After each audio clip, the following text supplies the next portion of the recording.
السلام عليكم ورحمة الله وبركاته. Welcome back. إن الحمد لله نحمده ونستعينه ونستغفره ونعوذ بالله من شرور أنفسنا ومن سيئات أعمالنا. من يهده الله فلا مضل له ومن يضلله فلا هادي له وأشهد أن لا إله إلا الله وحده لا شريك له وأشهد أن محمدا عبده ورسوله وبعد. میرے قابل احترام سامعین ہیں، کچھ دنوں کے بعد یا وقفے کے بعد حقیقتاً دوبارہ ہم آپ حضرات خواتین کی خدمت میں حلیت طالب العلم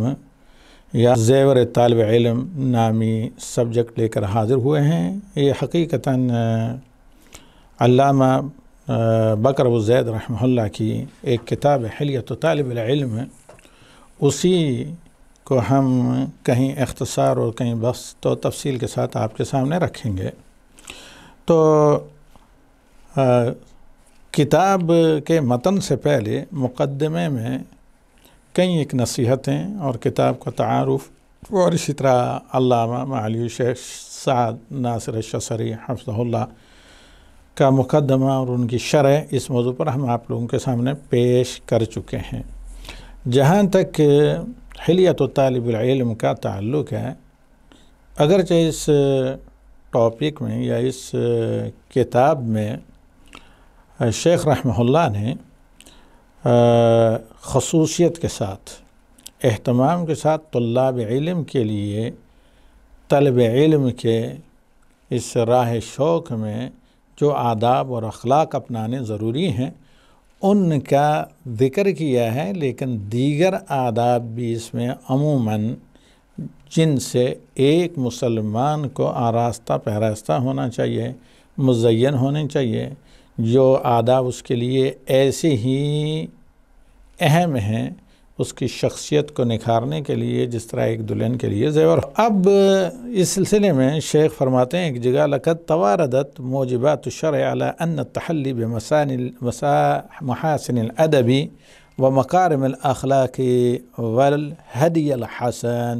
والسمت الصالح سمت اہل الاسلام۔ حقیقتاً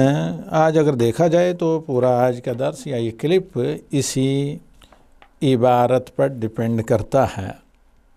کہتے ہیں کہ شریعت مطہرہ کا یا عموماً جو اللہ تعالیٰ کی نازل کردہ شرائع ہیں، شرائط کے موجبات میں سے، یعنی شریعت کے ساتھ لازم ملزوم ہیں۔ اگر آپ شریعت کے پابند ہیں تو آپ پر یہ چیز واجب ہوتی ہے کہ اچھے آداب سے آپ کا آراستہ ہونا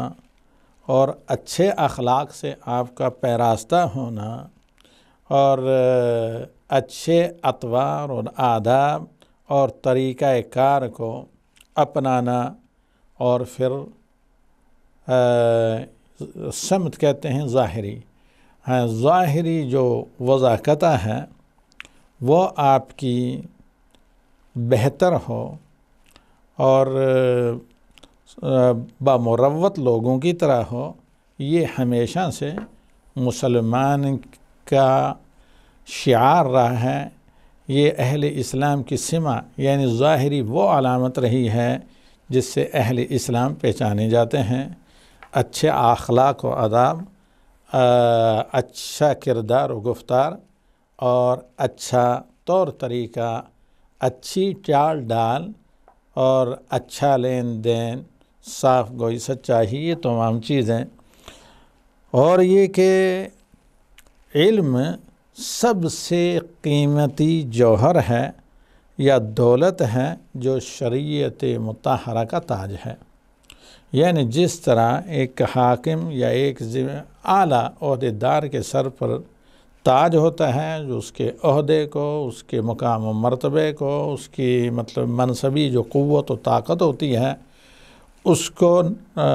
نمایاں کر کے ظاہر کرتا ہے، اسی طرح شریعت محمدی، شریعت مطہرہ علی صاحب الصلاۃ والسلام والتحیہ کا یہ امتیازی ایک نشان ہے، ایک پہچان ہے، مستند علم، ایتھنٹک نالج۔ تو لہذا شریعت مطہرہ کے تاج میں سب سے قیمتی جو جوہر ہے، یعنی قیمتی جو ہورہ ہے وہ کیا ہے؟ علم شرعی۔ تو لہذا اس تاج تک، اس علم شرعی کے حصول تک صرف وہی لوگ رایاب ہو سکتے ہیں، رسائی کر سکتے ہیں جو آداب طلب علم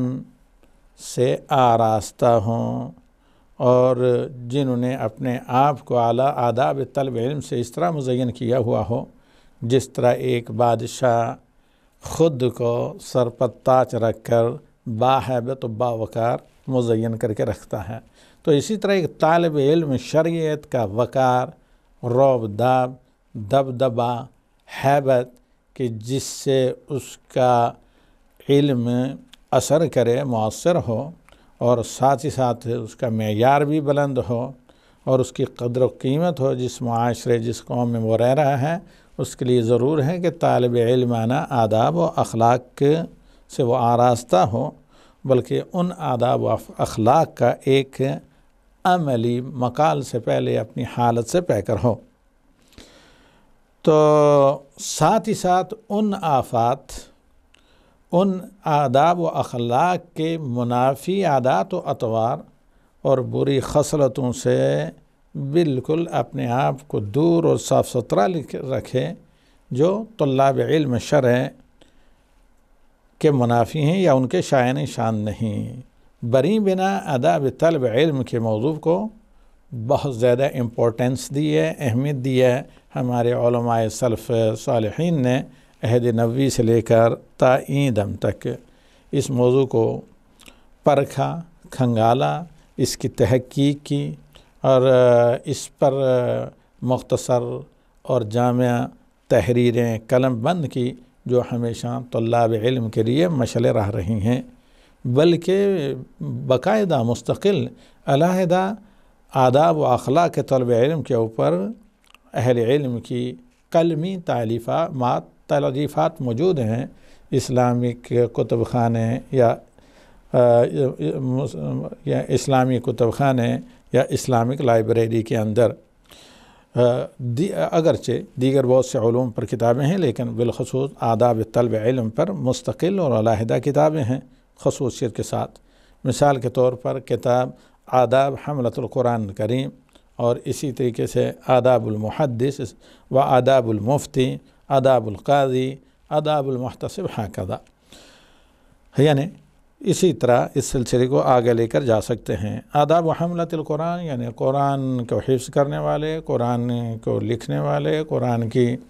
تفسیر کرنے والے، قرآن کے علوم کو سیکھ کر آگے پہنچانے والے لوگوں کے آداب۔ اسی طرح آداب المحدث یعنی علم حدیث کو یاد کر کے، سمجھ کر کے دوسروں تک پہنچانے والے لوگوں کے آداب۔ آداب المفتی جو دیگر درپیش آنے والے